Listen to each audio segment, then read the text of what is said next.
back to my channel. My name is Katie Edwards Campbell with the Katie Campbell Network. And so for this episode, a Las Vegas man defrauded the feds of almost $2 million in PPP loans, right? So welcome back. If you don't know me, my name is Katie Edwards Campbell with the Katie Campbell Network. And I am really loving the love and the comments. Thank you so much. I really appreciate it. And before you know it, I have surpassed 100 subscribers. So now I'm officially on the road to 1,000.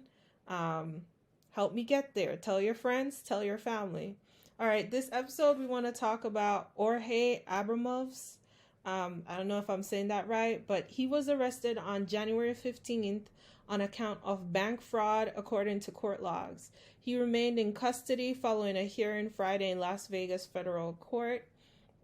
So, guys, he allegedly applied for Paycheck Protection Program funds between April and June 2020, right, to at least 7 banks. But he lied about the number of employees on payroll. So, same old, right? So, in total, he received at least 11 loans from the government meant to help struggling businesses. And guys, he flaunted everything he got with this money on social media. He was sharing photos on Facebook of his stays at Caesar's Palace. You could see him gambling at the casinos. He went on vacations in Spain, Peru. This is all during the pandemic. And guys, he was even buying luxury cars, you know. So an investigation was opened in August 2020, and Abramovs completed the loan application using several company names, such as National Investment Group Corporation, National Legal Advisors in care of, and National Investment Group, right? According to the company's vague website, the company offers ambiguous staffing and law firm services. Websites and social media accounts linked to these businesses have now been deleted. So he received at least 6 loans in the name of NIGC, so they're just abbreviating the company name, and at least 5 in the name of NLA. So that's why 11 loans. Come on. So he hit it one time. He's like, oh, this is good. So he kept going back, and dude has 11 loans. And I think there's like kind of a rule where if you got 1 loan prior to December, you had to wait till after December to apply again. So he didn't hit it once, he didn't hit it twice. This guy hit it 11 times before that time period. And you know what I think is happening is he's taking out the loans so close to each other that before any of them start reporting, he gets issued another one. So he must have these applications on rapid fire. So Jorge misrepresented the number of employees and the amount of revenue and payroll his companies had to the banks and filed for multiple funds, and each application included a variation of the South 4th Apache Road address, right? So he was even getting all fictitious with the location too, on the same street. Like, come on, guy. In one application, he claimed that the company had 18 employees, right? 18, and that they had an average monthly payroll of $64,797. In another, he claimed that they had 49 employees. So this is the same company that he reported had 18 employees before. He went back a second round and put in that he had 49 employees and that there was an average monthly payroll of $55,235. Now, I'm saying it's a pandemic and we're like home and stuff. So even though like he's getting all these funds and stuff, I mean, like, what exactly was he hoping to spend it on? Well, we're going to see in a while, but I'm just trying to think to myself, like, you know, like, it's a pandemic, no one's going anywhere, like, where are you going to spend the money? But anyway, so financial overall, he allegedly obtained 1.986737 million in fraudulent PPP loan funds, right? So almost $2 million, close to $2 million. So it wasn't 11 loans. Eventually he got 12 loans. He received for his 3 businesses in the spring. So basically when they came and picked him up around like December or January, he kind of just agreed and just went along with the FBI complaint. So although like the businesses were legally registered in Nevada, it wasn't clear what type of businesses he operated. And they had like vague names, right? So the names were like kind of close together, but it was like all just variations of each one. So basically the FBI was notified because obviously when all the loans started posting, I'm pretty sure like the SBA or the loan issuers, like they all started going like, oh my God, red flag, right? So the FBI is contacted. And so the FBI doesn't like sweep in, even though I'm sure they had enough evidence. They decide to go and set up surveillance, right?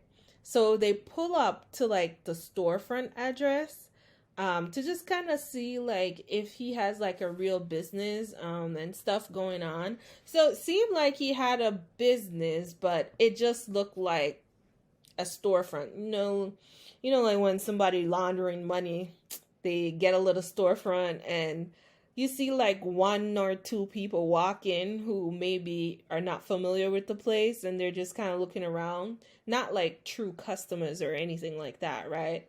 So the FBI noticed every time like they would survey the area, it was always just like a handful of people inside, like 1 or 2. So when they started to track his financial records, that was when they started to see all the purchases, y'all. So he bought a Bentley Continental GT in June, right? For the amount of $250,000, right? Right? A couple of weeks later, he traded in like this Tesla he had leased for a newer model, right? And he paid off the difference too, right? The difference was like what, 55 grand, and he paid the difference. And they're saying 80% of that money came from PPP loans. In May, he paid about $225,000 for a condominium in the Ver Towers, luxury high-rise in City Center, right? So apparently, these are places that are on the Strip. So he bought a condo, like, I guess maybe he was going to Airbnb it. I don't know. But, guy had goals, right?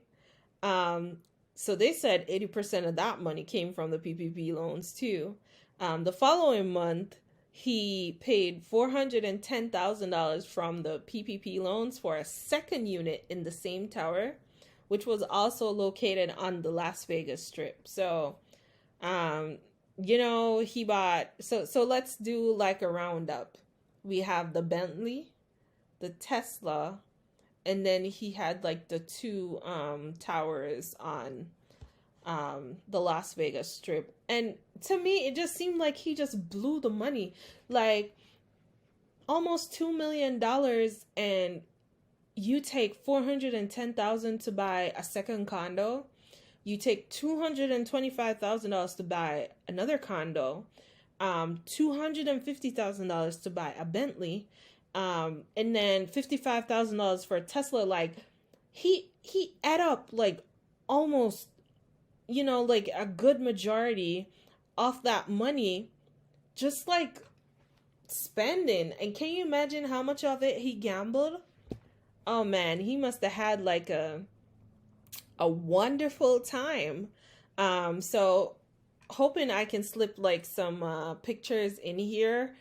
So there should be like a social media post where he's like, feeling blessed at Bentley Las Vegas, and he kind of shows his new baby, and he says my new baby as of Tuesday. Man, he was living a dream, ain't it? Like, he went, got himself a Bentley, then he shows like his Tesla plugged in, and then I should have like a few pics here of like the condos he bought. I'm telling you, if he never lived good before this, he living good. He lived good through those months. Now, prison, I don't know how he gonna fare out, because he balled out for a hot minute, okay? But yeah, it doesn't pay to do this, guys. It is, like when you hear them telling you, go get you a LLC and go get this PPP money, don't do it. Like, this is not it. This is not life. So he's only 40. He was indicted in the District of Nevada with 5 counts of bank fraud, 1 count of making false statements to a bank, and 5 counts of money laundering. He's been charged initially with bank fraud in a criminal complaint and was arrested on January 17th, 2021. So I guess now he's awaiting trial. I'm just telling you guys, like, I guess the only way they can get the PPP money is to lie about the payroll. But I'm just thinking, with all the people being arrested, like, now would be the time to not do it. Side note, did y'all see the one about the girl who had the GoFundMe because she got $20,000 in PPP loan, and then I don't know if maybe they built a case on her, but she filed a GoFundMe because she was like, guys, I got 3 kids. I don't want to go off to prison. So, you got to help me out. And I'm just like, you did the crime. You got to do the time. So if you can't pay the money back, why would you open a GoFundMe account and then now expect hard-earned taxpayers who were also in COVID and a pandemic, who were sitting on their coins? Some of us were unemployed, right? And they're going to take their hard-earned money to help you pay it back. Anyway, child, I see that about $2,000 of that $28,000 was already given to her was already donated on GoFundMe. I wish her all the best. But when you make mistakes in life of that magnitude, please do not expect other people who are innocent and bystanders to take the hit for your crime. Like, you got to learn a lesson. And if someone always pays the way for you, then you don't learn that lesson. Anyway, I hope you're loving the content. I am very sporadic. I currently don't have an upload day. I'm kind of very busy, so I kind of try to do these in between. But thank you so much for watching. Have a good one, y'all.